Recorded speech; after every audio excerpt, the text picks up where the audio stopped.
Namo tassa bhagavato arahato samma sambuddhassa.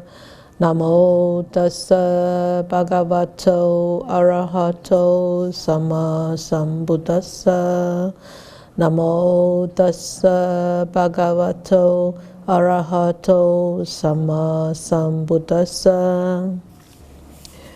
So this whole chapter talks about the way to a fortunate rebirth after this life. And this particular subchapter was a question raised by the householder of Sala. So the Buddha was in the Kosalan country, and the city was called Sala. And there are a group of Brahmin householders. They went to pay respect to the Buddha, and then they asked the questions. They asked the questions that, so what is the cause and condition why some beings here on the breakup of the body after death are reborn in a state of misery, in a bad destination, in the lower world, in hell? So they asked the question, this Brahmin asked the questions, why would somebody after breakup of this body, that means after they die, be reborn in the lower realm, the lower three realms? And why? What are the causes and the conditions? Why some beings, after the breakup of this body, they reborn in a good area, in a good destination, in a heavenly existence? So these are the two questions put by these Brahmin householders in Sala to the wise one, to the Buddha. So the Buddha said, okay, so please listen. There's always the when the Buddha starts a teaching, there is a question being put forth. Well, there's respect paid to him, and there's a question put forth to him. And then he said, okay, then listen, please listen. So this is how the Buddha replied, and you have read through it. You still have a really rough idea, and these are really the basics about morality, right? The basics of morality, and of course the basics of morality is actually very, very important as like a foundations of a great mansion or a big building. If the foundation is not strong, then it's impossible to actually sustain that the weight of the whole building. Or for example, if our feet are not strong, if our legs are not strong, if it cannot carry our weight, then we wobbles when we walk. Yeah, so that's the same. So we can see from this chapter the whole chapter is talking about morality, sila. So the Buddha said, okay, by reason of unrighteous, I'm just doing a summary of this whole chapter, putting them into points so that you can easily remember. So he said, by reason of unrighteous conduct not in accordance with the Dhamma, so they will be reborn in a state of misery, in a bad destination, in the lower world. So, somebody in the waiting room.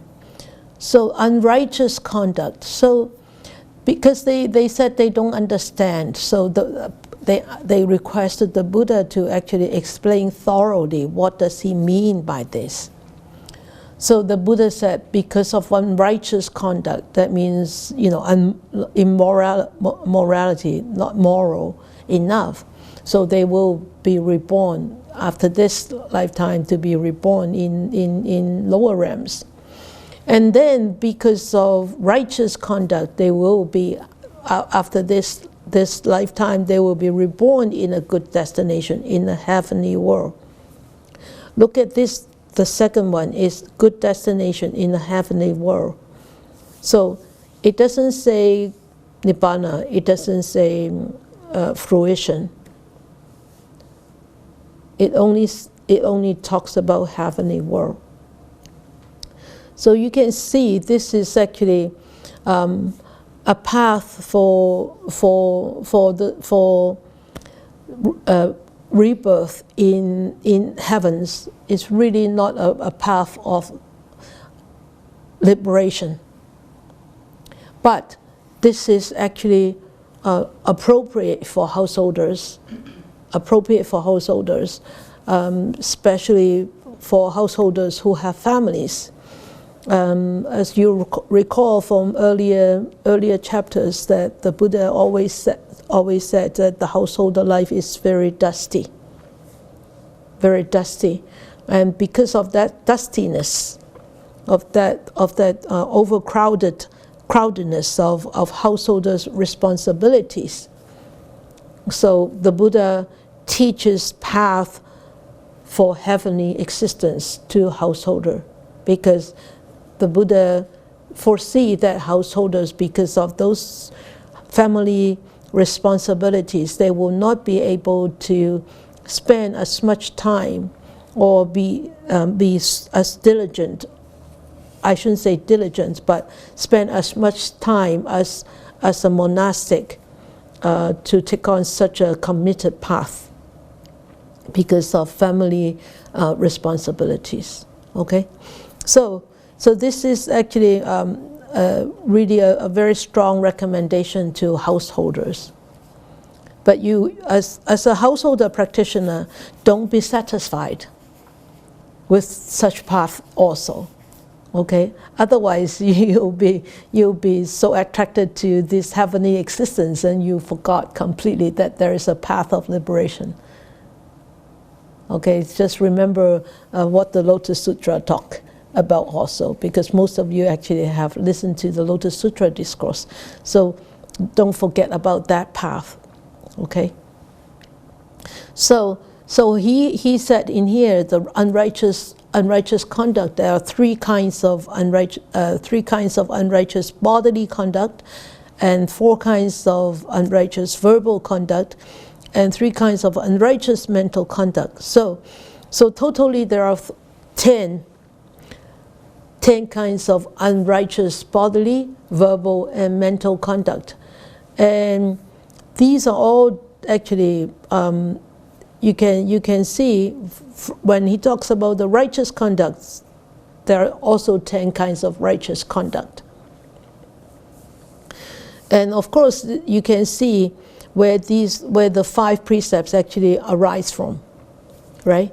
It arises from these, the 5 precepts: the not to kill, and not to steal, and not to commit adultery, and not to steal, and not to lie, and not to take alcohol, or not to take any intoxicants. So it actually stems from these 10 kinds of conduct.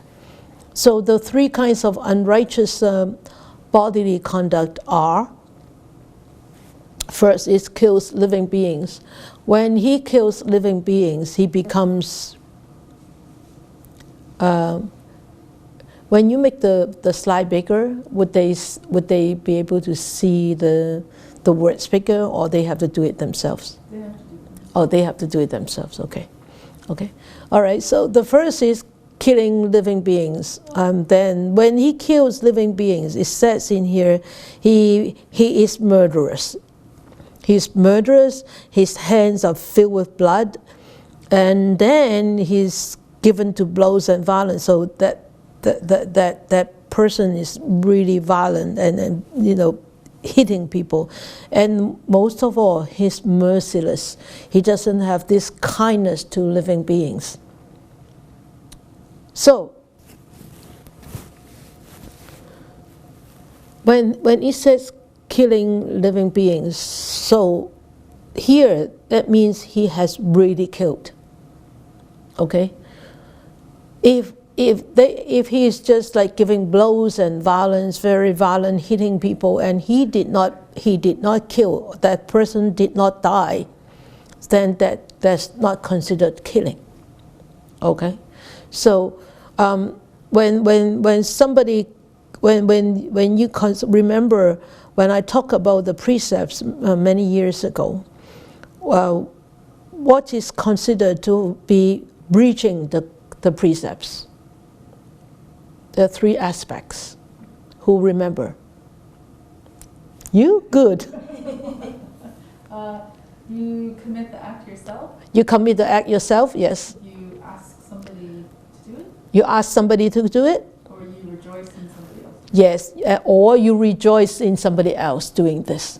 So these are the three aspects. Okay, if you commit yourself, definitely you have killed. If you kill somebody, then that means you have killed. Or you ask somebody to kill for you, then that's considered killing. Or you rejoice, oh, nice that he has killed, or she has killed. That's nice, I love it. You did a great job. Then that's considered killing. You have done killing. So you can see this is actually here. The first three is considered to be actions. The last one is merciless, is considered to be the mind, right? So the intention is actually very, very important. You can see the first one is you actually kill yourself. The second one, you ask people to kill. That is also an action. That's a verbal action. But the third one, you rejoice. That is a mental action. So the intention to kill, even though somebody has not killed, then you actually planted a seed of murdering. Yes? So when Saddam Hussein was killed, and people in the West were very happy, I was that's one of these? You mean Devadatta? No, Saddam Hussein, the man... Okay. Well, yeah, there are two parts to this, and people should really not rejoice. People should not rejoice in a way of like feeling very happy, but you can say rejoice in what, in that, you know, one big black hand is being removed. So save a lot of people. A lot of people would be saved. You could, you know, of course, there is a fine line. Is you kill to save, but you still have to bear the consequences of killing that person in your future lifetime. But you also reap consequences of saving many lives because you have killed such person. Whether that balance out, that doesn't balance out, okay? But, because what kind of intention is there? If the intention is wholesome, like I wanted to save more people, that's different. But if it is like power, it's a power play, then it's very different, right? Got it? Yeah, it's complicated. Of course, it's not just one reason, right?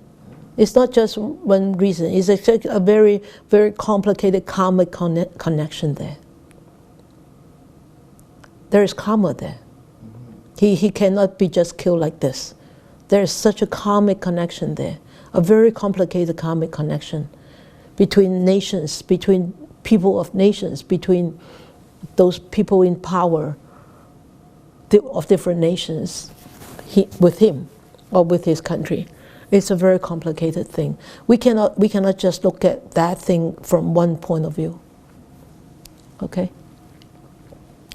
But these are the basics that actually the Buddha advises. All right? But, you know, if you're willing to sacrifice your life for the well-beings of many others, that is a wholesome intention. I mean, sacrifice your own life. I don't mind being reborn in the house realm for saving others. That is the bodhisattva path.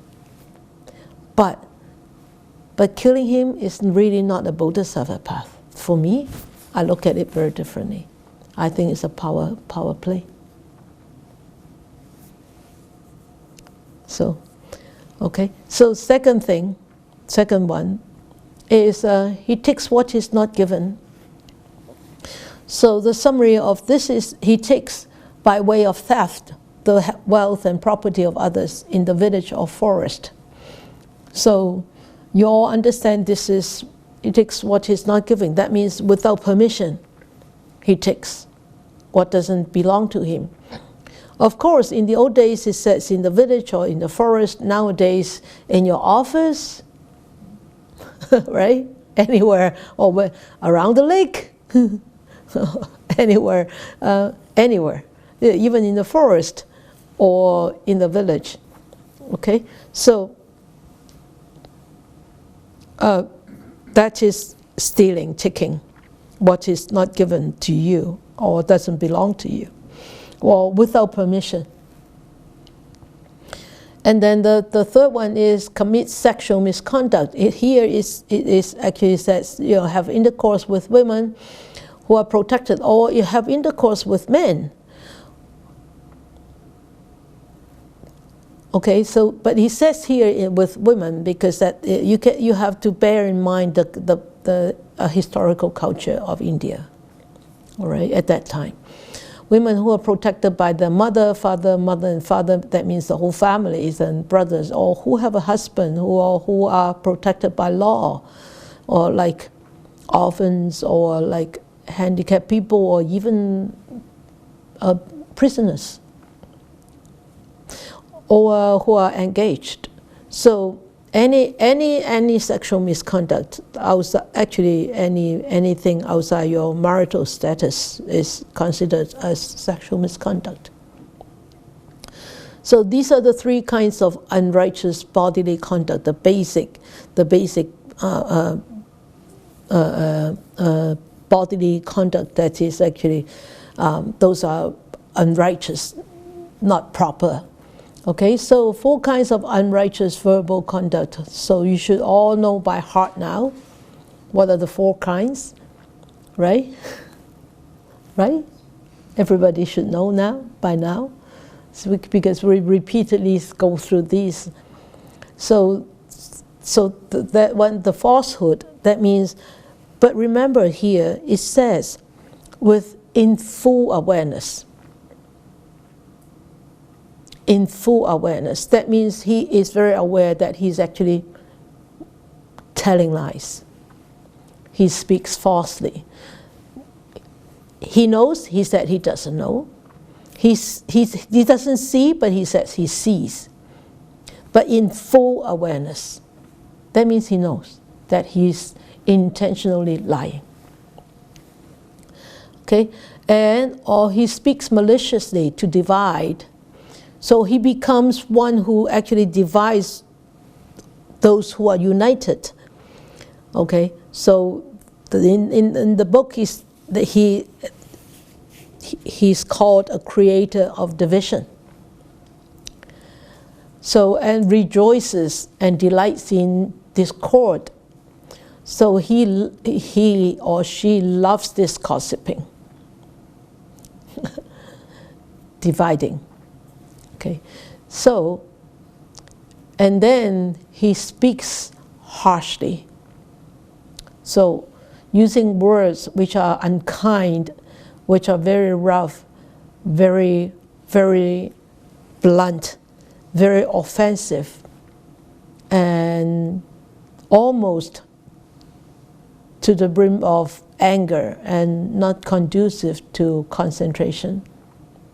That means he or her words can actually disrupt and distract people so badly, not conducive to concentration. Okay, and then he engages in idle chatter. So you can see idle chatter is you speak at the wrong time, speaks what is not the fact, and speaks what is useless, and speaks contrary to the Dhamma and discipline. Words are worthless, unreasonable, immoderate, and unbeneficial. So looking at engages in idle chatter, what do you think our daily life is? full of idle chatter, right? Full of all this useless speech and WhatsApp too. Yeah. Nowadays it's really not just chattering, it's like texting too, right?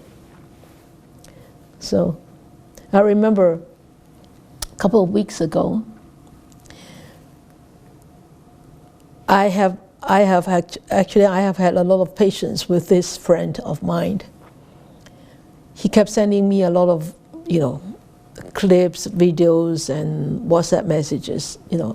Every time he sent it to me, I deleted it. And I clear out those chats all the time, constantly clearing out. One day he sent me 3 clips in a row. Then I very politely wrote back to him. I said, sorry, please don't send me any of those clips anymore, because I really don't watch these things. and then he didn't send it to me anymore. But those couple of weeks that we have this big thing about Polam don't have enough rice and oil, and he actually didn't approach me directly. He approached another person to ask me what kind of help I need, because he was so scared. He was so scared of texting me that I would push him away. He actually asked another person, he said, please ask her how we can help. So it was so funny. But really, we spend so much time on texting and all this messaging. It's really, those are idle chatter, really. And that could be so intoxicated. And we just have to be very careful, okay? So I removed so many chats and blocked so many contacts lately, because I just said, I can't deal with this anymore. I'm running out of time to practice, and I don't have time to deal with this anymore. So even in some groups, they ask me to be in because it's about Dhamma. I said, no, don't put me in, please. Don't put me in. I don't want to be in. I have enough to do on my plate already. So maybe when you are at my age, you will know time is running out. Maybe at your age, you're still young and you can still afford to tax a few more years. Wait until you get a trigger finger, then you probably know. Then you probably know that it's about time to stop. Okay, 3 kinds of unrighteous mental conduct. The first one is covetous. So what is that? And then the second one is the mind of ill will and intention of hate. So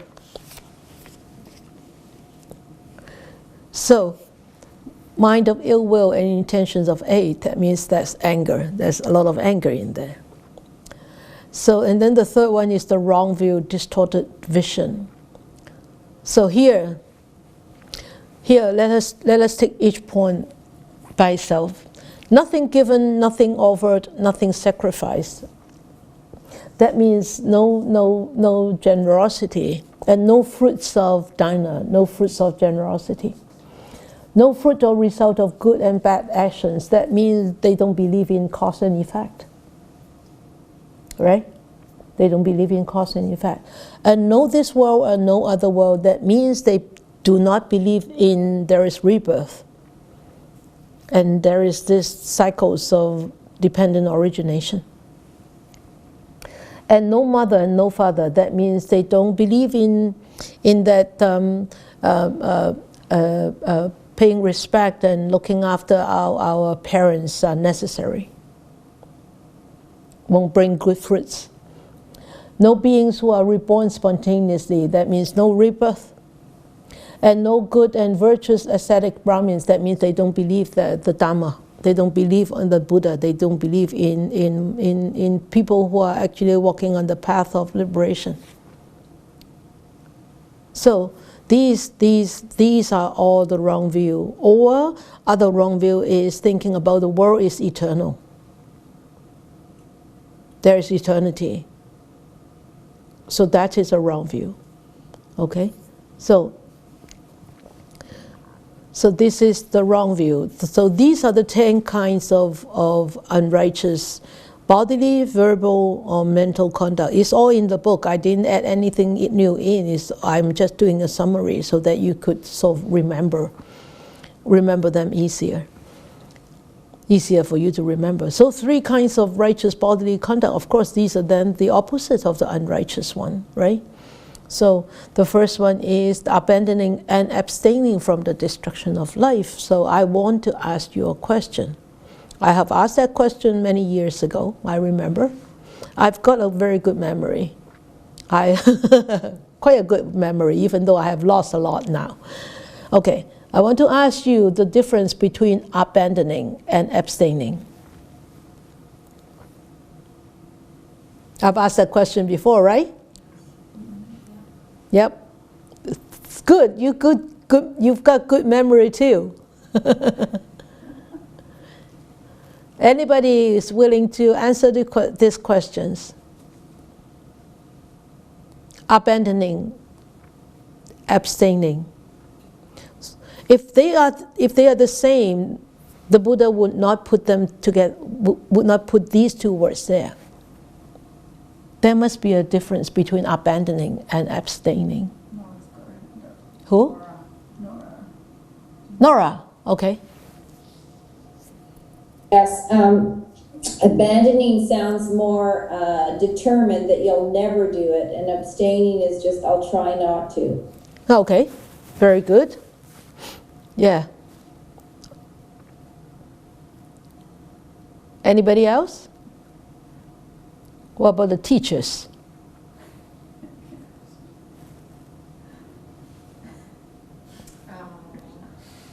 Versha? No? Versha looks very doubtful, very... I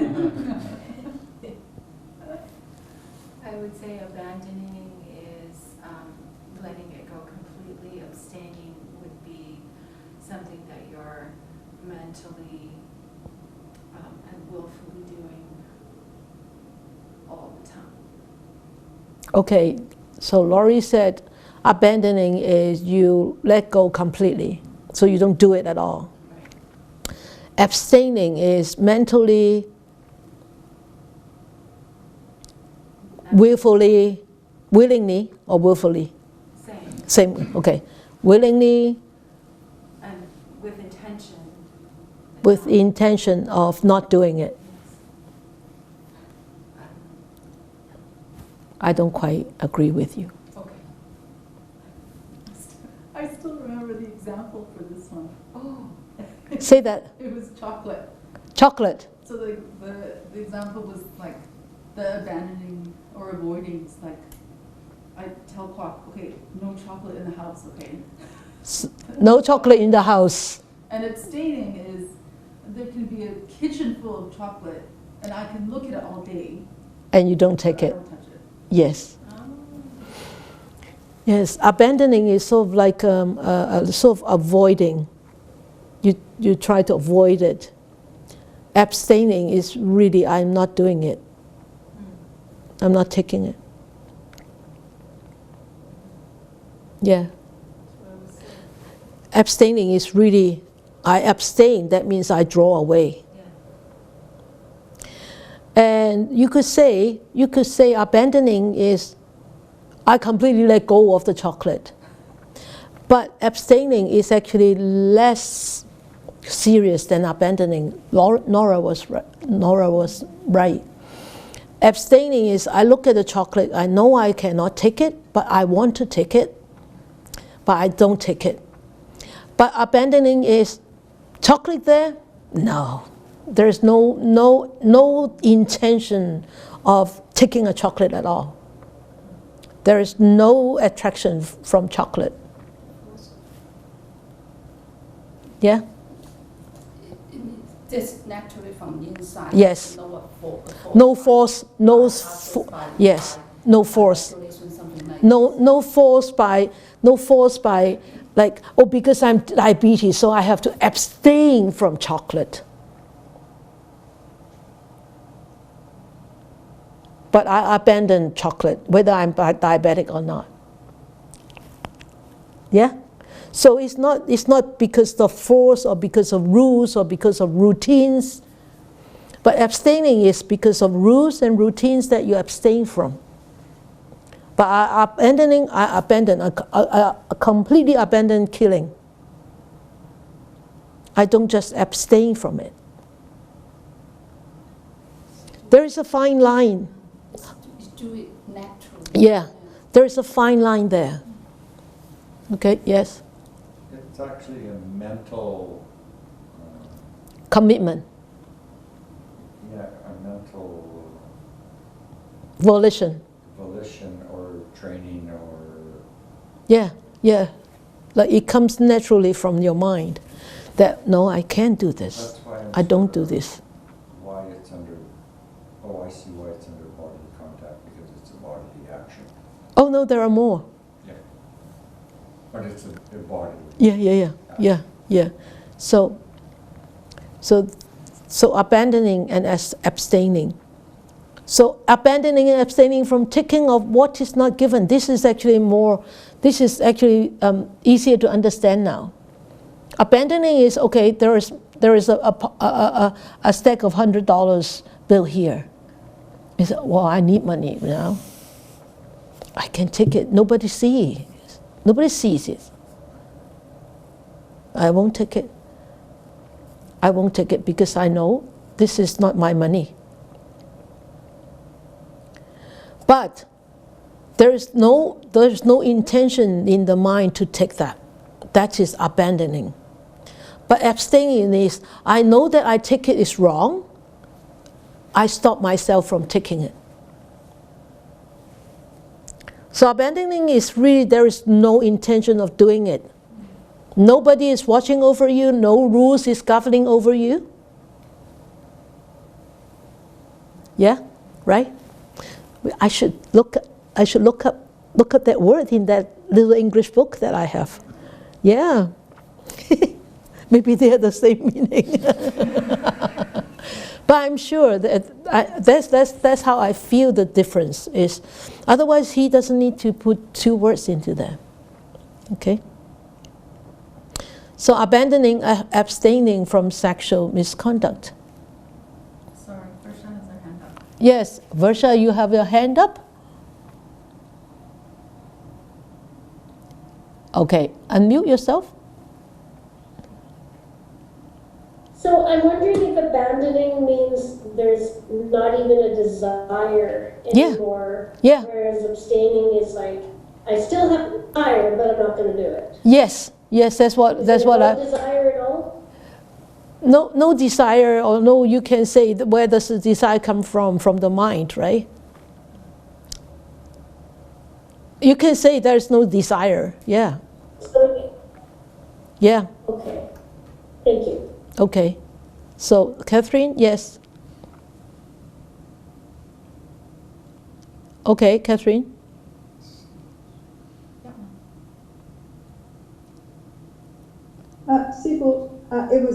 It's just curious that I remember when you said you first gave up chicken, right? Was it chicken? Yeah, so okay. At that time, it was it abstaining or abandoning? I think at that time it was only abstaining? Really?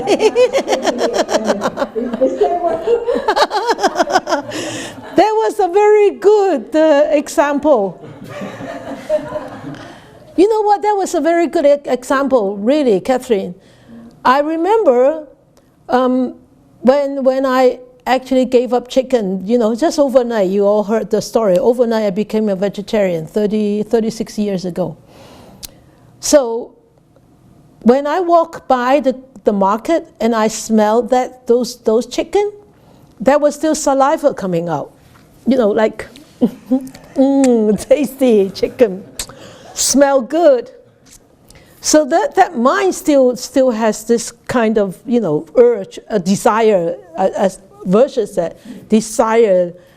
But I abstain, yes, I abstain from it. Now it's totally abandonment of chicken, right? Yeah, you're right, thank you. That is a very good example, Catherine. You all understand now, you all should understand now. Such a vivid example. So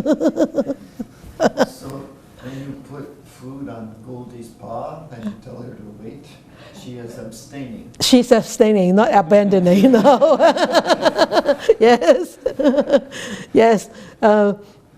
Galen was saying, when you put food on Goldie's paw and she doesn't eat it, that is abstaining. Yes, she keeps looking at it and his saliva is still drooling. She's drooling and she's abstaining, definitely not abandoning. And when you said, okay, she just, okay, that's not abstaining at all. Okay, there's no abstaining at all. So 3 kinds of righteous bodily conduct. And then 4 kinds of righteous verbal conduct. Abandoning and abstaining from false speech. Here, the word is very, very crucial, is in full awareness. He does not speak falsehood for himself or for others or for some very trivial worldly reasons. Okay? So when people say there are white lies, there are black lies, whatever, there is really no white lies, according to the Buddha. There's really no white lies. You know what? If you want to tell a white lie, just keep silent. Just shut the mouth. Just shut up. Rather than telling a white lie. Okay? Don't even tell a white lie. Okay. And then abandoning and abstaining from malicious speech. So he becomes a person who reunites those who are divided. So he is a creator of unification. And he is a promoter of friendship who enjoys or rejoices, delights in concord. So if such person is actually existing in a community, that community will have harmony. That person will be able to bring harmony into the community rather than dividing the community. It's actually very important to be such person when we live in a community. Mind you, a community is not that big community that we keep thinking of. The family is a community. It's a small community, right? And your school, your workplace, our sangha here, monastic, or the construction site, or when we work at the farm, all these farm workers, we were farm workers for the last couple of days. We pick 900 pounds of carrots and beets just yesterday and today. And it was sold today. 600 pounds of carrots. No, 650 almost, huh? 650 pounds of carrots. No, not 50, maybe, yeah, almost 650 pounds because each box have like 5 pounds more. 2 pounds. 2 pounds more, okay. 600 pounds of carrots and 150 pounds of beets we sold commercially today by our precious forest farm. Hey. It's actually very good. It's so nice when we see the trucker came to pick it up. It's so rejoicing. It's so happy that, you know, it's really nice. So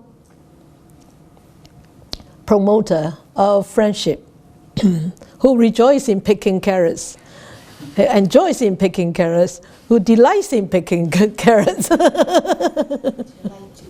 and delights in eating carrots, and delights in cooking carrots. Yeah, it's so nice. They should have got it by now, right? I hope they will give us a comment.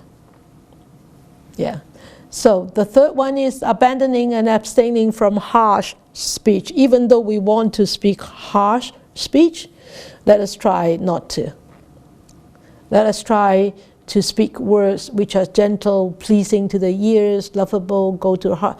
But mind you, these are all true words, not falsehood, not falsehood speaking, remember. Okay, not say, oh well, you know, you are so smart, and how I really like you because you're so smart and you're so kind. But in the mind, you know that you don't like him, and he's not very smart, and so you're praising wrongly. So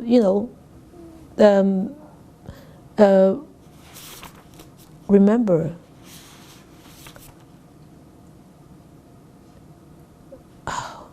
I got it all mixed up. Sorry. We talked about praising last week. Did we? I got it wrong. Oh no, yes I did. Friday. In Mandarin. This brain is actually very good. It can divide into different days. Different language is not too bad. Thank you. But praising words have to be truthful, though.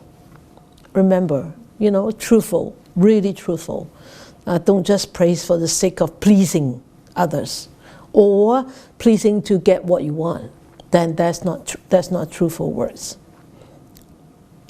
And then courteous, desired by many, agreeable to many.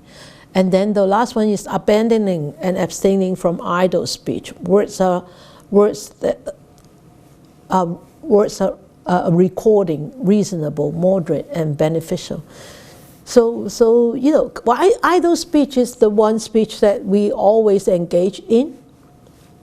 A lot of times we always engage in. It's actually very difficult to be aware. So try to be aware, starting from tonight or tomorrow morning, and see how many times that we have actually engaged in idle chatter. Okay, and then 3 kinds of mental conduct. So it's not covetous. So and he doesn't become resentful because of people have that wealth and that property, and he doesn't desire for such if he doesn't have any himself. So his mind is without ill will, so free from anger, hatred, ill will, and he always carry this kindness in him or her. Always have these good wishes. May beings be free from amity and affliction. This is metta. This is metta. May you be free of amity. May you be free of miseries and anxiety. These are all miseries. So this is metta. And may they live happily. This is metta, right? So when we practice metta, not just only after meditation. Remember, metta can be practiced anywhere, everywhere, anytime, every time, all the time. Okay, so getting used to have these good wishes arise, at any time, is the cultivation of metta. And has right view. So as we have said just now, there is what is given, what is offered, and what is sacrificed. And there is fruit and result of good and bad actions. And there is this world and the other world. The other world, that means the world after. Okay? The world after this world that we have lived in. That means after life, after this life, there is some other lives in other worlds. And there is mother and father. That means we need to address our parents. We need to look after our parents. And being able to look after our parents are actually good conduct. And being looking after our parents is a sign of gratitude, a sign of appreciation. And there are beings who are born spontaneously. There are good and virtuous ascetics. That means they believe in the path of liberation. Okay, so the Buddha has said in here, after those people who actually practice with righteous conduct, reborn after death, they will be reborn in the company of well-to-do nobles. 居上善人, well-to-do nobles. Okay, all the good people, all the good persons, in the company of well-to-do Brahmins, and I think I missed one here. Brahmins and friends, I think. Yeah, in the company of well-to-do householders. Yeah, I missed one here. Well-to-do Brahmins and company of well-to-do householders on page 160. So you're in the company of Brahmins are priests. So being Brahmins or well-to-do householders, yeah, those are wholesome householders. So you're in the company of those. So you may be reborn in the heavenly world, like some Brahmins, or be reborn in human world to be in the company of well-to-do householders, or in the company of the devas of the realm of the four great kings, and he listed so all these heavens. So you know that in the Buddha's teachings that there are 33 heavens. So there are the heavens of limited, the devas of limited glory, the Yama devas or the Tusita devas, and all these devas. That means that the celestial beings in all these different heavens. But bear in mind, these beings who are able to be reborn as a heavenly beings, they definitely in their life when they are have this human body, they definitely are very wholesome people, very virtuous people. At least they actually abide by the 5 precepts very strictly and cultivate generosity. So without these 2 great virtues and these virtues and these merits, they can't be reborn in heavens. And of course, to a certain degree, they have very strong samadhi too. Okay, so he said, by realizing it for myself with direct knowledge, may I be in this very life enter upon and dwell in the liberation of mind. So of course, this is but for people who choose to walk on the path of liberation, and this is the last part is, all these heavens, or all these well-to-do nobles, or well-to-do Brahmins and well-to-do householders, eventually, their rebirth is never be able to be comparable to those who are actually walking on the path towards liberation.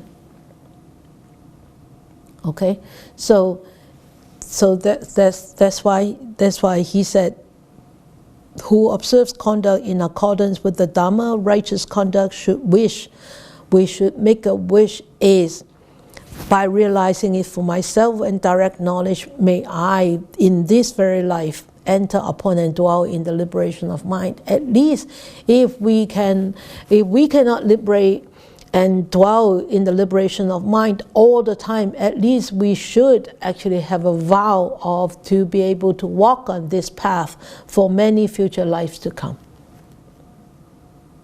rather than not making that vow to actually keep walking on this path. Whether we're going to be reborn as a human being or whatever existence, if we spend the rest of our life now, every day we make this wish. Every day. We actually reinforces, we actually fattening up that Dhamma seed that we have. But if we forget that vow, that seed is not being strengthened. And also, any moment that we actually make that vow, that moment of purity is very precious. It's very, very, very precious. So that's why I said during the Lotus Sutra, during the auspicious ceremony, I said, remember to make a vow every day, every morning or every evening. Make a vow of wholesomeness, or a vow of Bodhisattva, walking on Bodhisattva path. Make a vow every day. So these Brahmin householders of the Sala, actually, they replied to the Buddha after hearing the teaching. Said, "Wow, magnificent, magnificent, Master Gautama! You have made this Dhamma so clear in so many ways. You have upturned things that has been overthrown. You have turned them upright. So anything that have fallen down, being putting upright again." So, and reviewing what has been hidden. Nobody is intentionally hiding stuff, but because we do not have those sharp faculties, we wouldn't understand, we wouldn't know if nobody tells us, if nobody guides us. Right? So the Buddha guided us. All our past teachers guided us to come back on this path. So the Buddha revealed what has been hidden for so long. The truth is always there, but the Buddha revealed it this lifetime as a Buddha. And then he showed the way to one who was lost, to us who have lost this way, this path, and now we have found it again, because he showed this to us, and he's holding up this lamp to light up this dark path, so that we can see the direction. We can see where the next step we should take. No matter how long the journey is, everything has to start from here. This step, this very first step here, right now. So if you cannot see the next step, if it is total darkness, you can easily veer off from the path. But if there is a lamp, there's a light, then you can see, oh, I have veered off, I come back. So the Dhamma is that light. The Buddha is that light. The teachings is that light.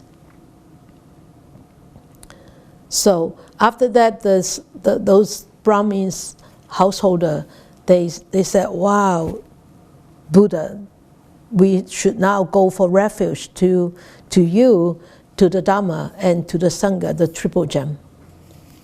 So that's how people actually develop faith. After hearing the Dhamma, they go and take refuge. Taking refuge, that means they depend on the teachings, they depend on the teacher, and they depend on those people who are walking on the path to continuously guide them. Taking refuge is not finding a safe, not really finding a place to avoid or to run away from, but really finding a safe place, like a baby being held by the mother, feeling very safe, very secure. This is refuge. You feel safe, you feel secure because there is light, there are people showing us, there are teachings showing us. Everything is transparent. Okay, so and how committed that are they? They from today until this life ends. From today until this human, as long as this human life lasts, you remember when you take the refuge, I always say, as long as this human life lasts, this refuge and the 5 precepts last. But after this human life, it's gone. Unless you take Bodhisattva vow. That's for many lives to come. That's why I strongly recommend you to take on this Bodhisattva vow. I practice not for the sake of my own happiness, it's for the sake of alleviating other sufferings. 不為自己求安樂，但願眾生得離苦. This is the Bodhisattva vow. It's very easy to actually repeat those words in your mind now and then, and eventually it becomes so in tune, and it becomes your intention. Okay? This is a long chapter, but it's a very, very, very simple chapter. Also, I just want to bring up a couple of reflections. See if you actually have any thoughts about this. Okay, this is what the Buddha said. Whether righteous or unrighteous conduct perform in accordance or not in accordance with the Dhamma will bring different results in different realms of existence. This is the whole summary of this whole chapter. Okay, so I want you to reflect upon. So what happens to those who really don't know anything about the Dhamma, who haven't heard anything about the Dhamma? Would they still be judged? Would they still be not really judged or ruled by these standards, or they are immune?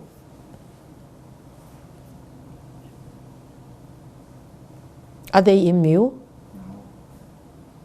Why not?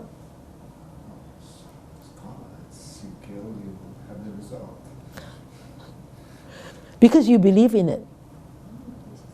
Because I believe in it, or because they don't know? You believe in cause and effect. Yes. But what about people if they don't believe in cause and effect? Still the same result. They won't be immune, right?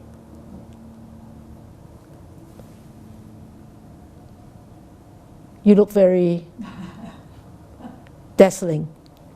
Dazzling? Like thinking. I'm just thinking if you throw a ball up in the air, it's gonna fall down. It's the same thing. Whether or not I believe the ball will fall, it's gonna fall. Yes. Varsha, yes. Varsha. If the Dhamma is truth, then it has to be applicable at all times to everybody, whether we see it or we don't. So I think they would not be immune. Nobody is immune. Nobody. True. If it's true, it's always there. It's always present for everybody. Yeah. But you said if true. You said if. It's true. Oh, you have to be very, very careful with using words. Because you said if. So what about if there is no truth? What about people think that there's no truth? Because you said if. If Dhamma is the truth, what about people say, oh, Dhamma is not the truth? If Dhamma is not the truth. Like if people don't believe that the earth is round, it's still round. Yeah. So don't use the word if.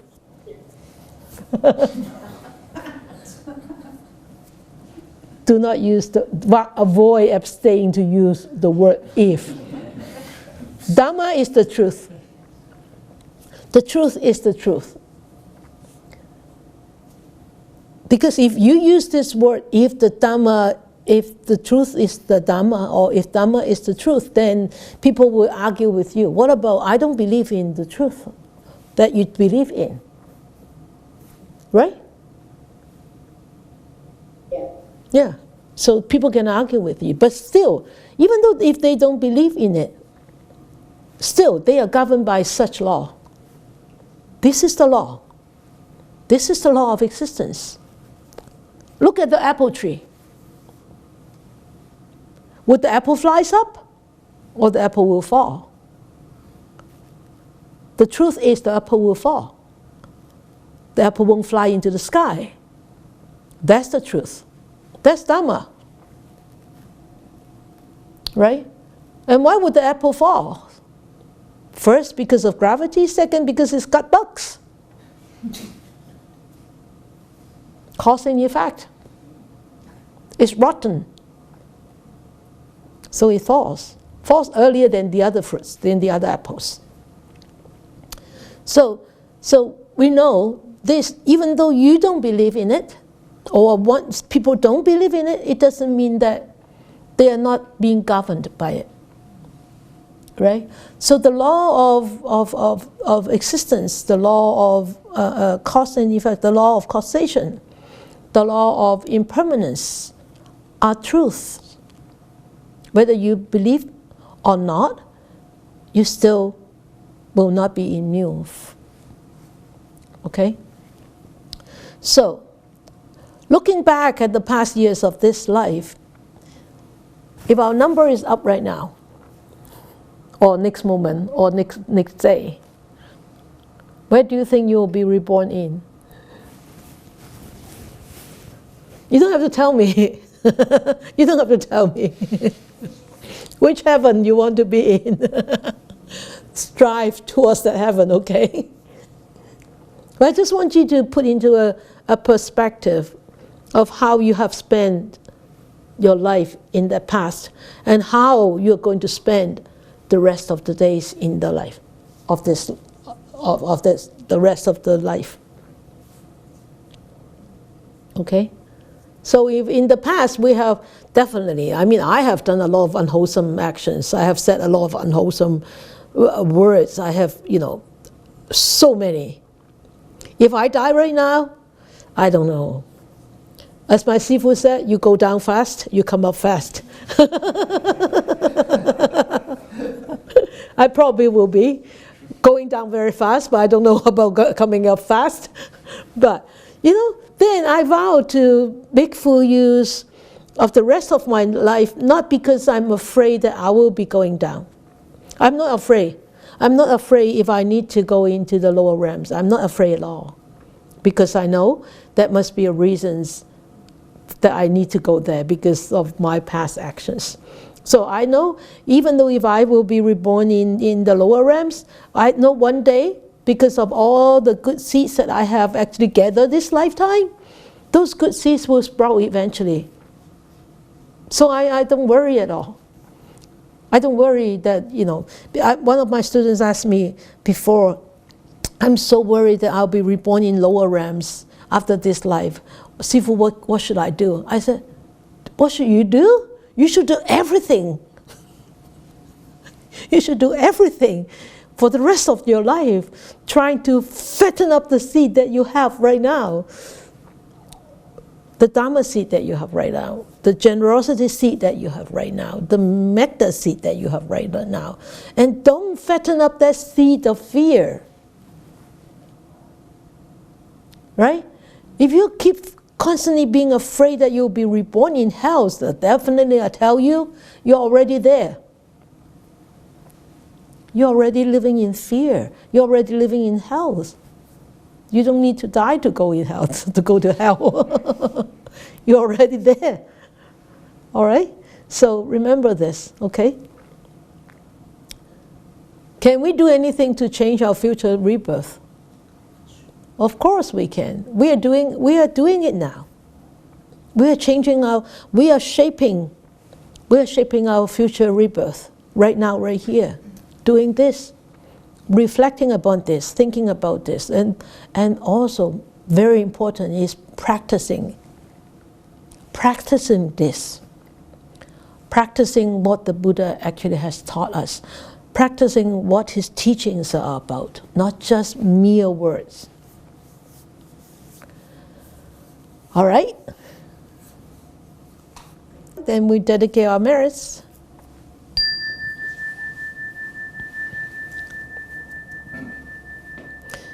May these blessings extend to all, that we with all the other living beings together will attain the Buddha way.